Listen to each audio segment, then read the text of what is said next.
Hi guys, welcome two माय channel. आप सभी का मेरे चैनल में स्वागत है गाइस। आज मैं आप सभी के लिए बहुत ही प्यारा चुमावन का गीत लेकर आई हूँ,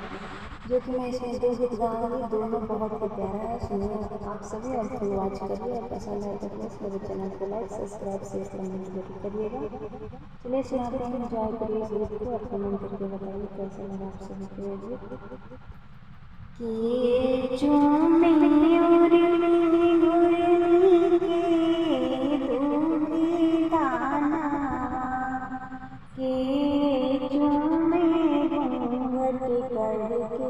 बाबू के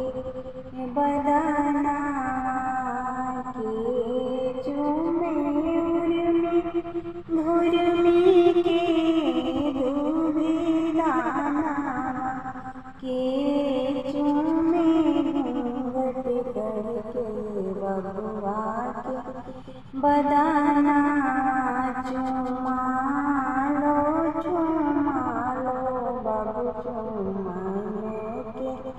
जवाना चुमा लो बाबू चुमाने के जवाना चूमे उर्मी घर में दीदी दूबी दाना आमा चूमे उर्मी घर में दीदी दूबी दाना भाभी चूमे घूंघट करके बबुआ के बदना घूंघट करके बबुआ के बदना चुमा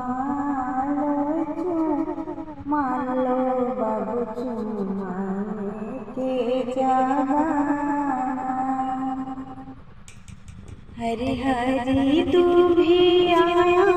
जुरी भरी चावल रघु नंदन हरी हरी हरी तू भी आया जुरी भरी चावल रघु नंदन हरी चुमाना चा ले लिया सुहागिन रघु नंदन हरी चुमाना चा ले लिया सुहागिन रघु नंदन हरी चूमी सर पे आशीष रघु नंदन हरी चूमी सर पे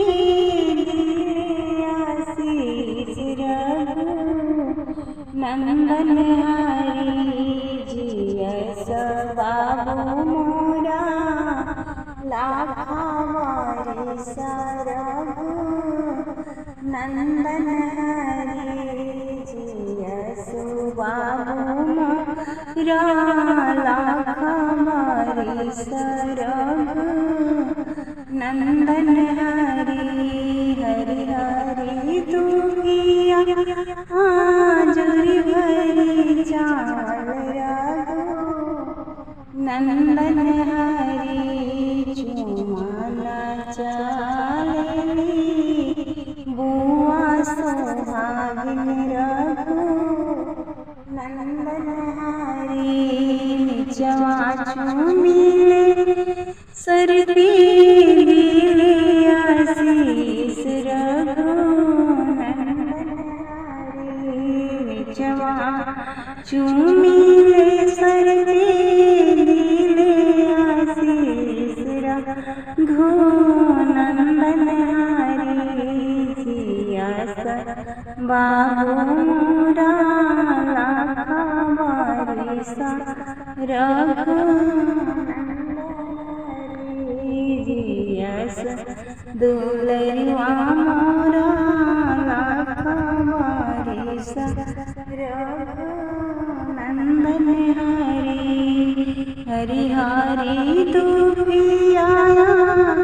झुरी भरी अछत रघु नंदन चुमा न जाने